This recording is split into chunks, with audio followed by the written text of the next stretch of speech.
Hello everybody, it's your self-proclaimed metal mogul, and I'm back to celebrate my good friend, and I don't use that term lightly, my good friend Mark G with a C. Let's get him up, shall we?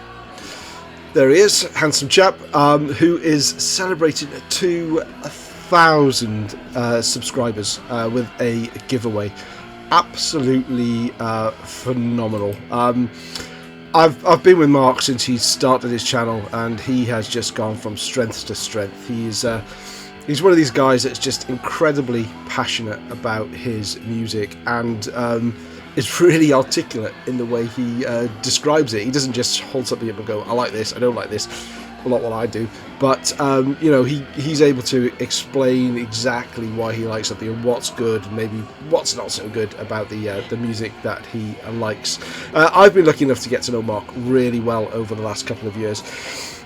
I've only had the chance to meet up with him once. Oh, that's a lie. I've had a chance to meet up with him quite a few times, but we've only managed to make it work once. There's been a couple of trips up north that he's missed out on, a couple of trips down south that I've missed out on. So we got to meet up watching Seven Sisters and Riot City in Manchester recently, and it was like meeting an old friend. It was like somebody I'd only just seen last week. Thoroughly nice chap, and as I say, just really pleased that I've one of the things that I was hoping to get out doing the channel myself was to meet like-minded people and actually form some lasting friendships, and that's exactly what I've done with Mark. And he's also part of the Contact in Blood crowd. Myself, Mark, Metal Mickey, and the Rock Scouts. We get together far too infrequently, but it's quite difficult with all our schedules to get together, and those streams are such a blast. It's like having a Friday night out, having a few beers and just talking about music, and probably the banter more so than the music. Absolutely great stuff. So this video, as I say, is to support Mark and his channel, his 2K giveaway.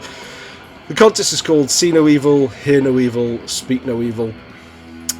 So 3 questions, effectively, or 3 challenges. See No Evil, show 2 album covers that you absolutely love, and when you see the album cover, it makes you want to play the record. Hear No Evil, 2 albums that you really enjoy and you just hate hearing people talk shit about. And the last one, Speak No Evil, 2 albums that you have added to your collection as a result of watching Mark's videos, if you can, or other channels if you can't. Some people may be surprised to hear, because Mark loves his filthy, dirty, horrible death metal, and I've slightly scratched the surface in that area, but I won't get toe deep, and Mark is like neck deep. In fact, he's head deep. He's deep in the dirty, horrible death metal.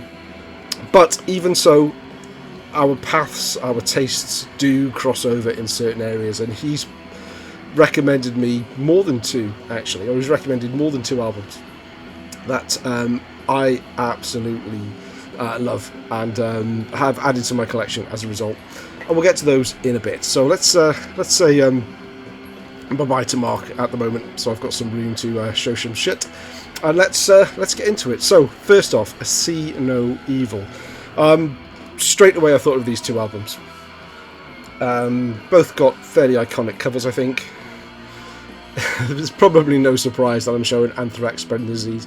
Not only is it one of my most played albums ever, it is one of my most shown albums ever on the VC. The only challenge I have is to pick which pressing I've got to actually show. But this cover has always mesmerised me. When I see it, it excites me. I know what's coming, and I'll listen to it. And just the whole concept of this metalhead being pushed into the back of it. I always used to think it was an ambulance, but then these guys have got radiation suits on, and they're scanning with a Geiger counter. Absolutely love it. My favourite Anthrax album by far. One of my favourite thrash albums by far. Absolutely love it. But if you watch this channel often, you know that already. The second album I'm going to show, I expected everyone to show this album, but maybe not. Somewhere in Time, Iron Maiden. One of the most detailed covers, and one that I absolutely love. I loved the cover when it came out. I didn't love the album, but I bought this in release week. This is my original copy from back in the day, and I would stare at this for hours. I loved trying to find all of the references to Iron Maiden past on here. Everything from before they had albums, and just the little Easter eggs that are all over it, and would be beside myself with joy when I found something that I hadn't spotted before. I have grown to love this album. It was initially just attrition at the start. I bought it, I'd spent my money for the month, pocket money, what have you. That was it, and I played it, and I know this album like the back of my hand. What put me off originally was just the synthy sound. This was the first Iron Maiden album that was released after I got into Maiden, and I was expecting another Power Slave. I was expecting the sort of the crunchier guitars and not the synthy sounding on here. But as I say, I played it to death. I know it inside out.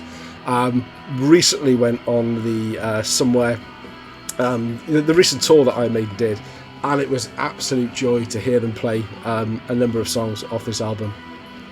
It was a superb gig. Iron Maiden still got it, man. Still got it. Somewhere in Time. My second, See No Evil. Hear No Evil. Now, I'm just going to go straight to it. The elephant in the room. I love Turbo. I love it. Get over it. I love it. I love it. I love it. I've mentioned this in my Metal Archive video when I was doing about my hypothetical situation with just picking 3 albums for a band. I would love to have included this in the 3 albums that I picked for Judas Priest, but it's not a typical Judas Priest album. It doesn't define Judas Priest. And if I had to do an album ranking, I really don't know where I'd put this. I almost don't think it's fair to compare this to the other Judas Priest albums, the classics, because it never stands up to them, because just so many people just put this so low down. But the songs on it, I really, even the really cheesy ones like Private Property and Parental Guidance. The only one that I think is a little bit dodgy is perhaps Wild Nights, Hot Crazy Days, which does sound a little bit too Van Halen for my liking. But Out in the Cold, haunting song. In fact, I would say that the Priest live versions of these are even better, because they do make it sound more Judas Priest than this does. But I hate hearing shit talked about Turbo. People, I think, jump on the bandwagon, and it's not fair, because it's a gem. It's a gem. The next one, Suicidal Tendencies. How Will I Laugh Tomorrow When I Can't Even Smile Today? This is not many people's favourite Suicidal Tendencies album. This is not only my favourite Suicidal Tendencies album. This is in my top 10 metal albums of all time. I would take this in a heartbeat and then wonder what the other 9 would be.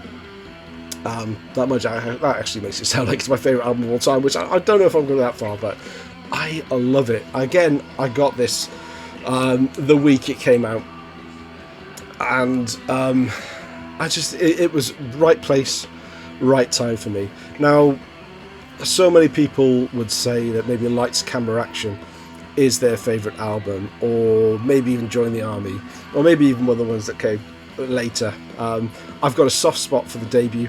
I love Join the Army, and I love Controlled by Hatred that comes after this. I'm not a massive fan of Lights, Camera, Action. I don't know, wrong place, wrong time for me, maybe? But Suicidal Tendencies, I won't hear a bad word against. Right, okay. Did I get that message across? Cool. So, now, on for the 2 albums that Mark G with a C has recommended to me. The first one, you will be surprised to hear, is thrash. Mark and I, that's probably our biggest crossover area, is in the thrash metal genre, and he showed this one time. It was Amorphia, Merciless Strike. And it was one of those ones where he probably mixed it in with a number of other filthy, dirty, horrible death metal albums. But I thought I would go and check this out, and bam, it straight away, I bought it the same night.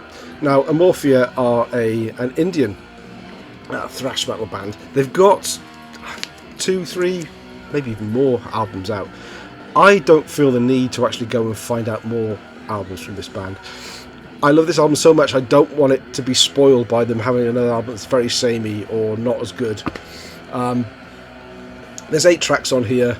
It's really good modern thrash metal, and you don't hear me say that often, because I don't think there's a lot of fantastic, great modern thrash metal out that doesn't sound like it's trying to be somewhere else. I think Amorphia,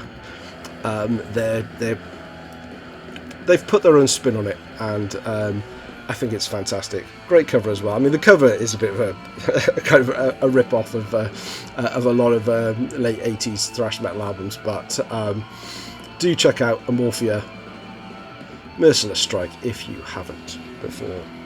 And the last one is actually No Tumbleweed Mark.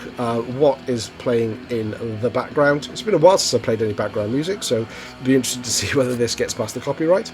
But this is Eerie and their EP, Eerie, self-titled. CD is in the player, as you can hear. 5-track EP, American band. It's a mixture of sort of doom, stoner, sludge, straight up heavy metal, and it all works. And it's also got a fantastic cover as well. Look at that. So there we go. That's my entry into your giveaway, Mark. I hope it ticked all the boxes. You know what to do if you do not know Mark's channel. Check the link below, go and give him a sub and support him, and let's see where he can take his channel, because honestly, the world's his oyster. He's such a great guy. Thanks for watching, and I'll see you again soon.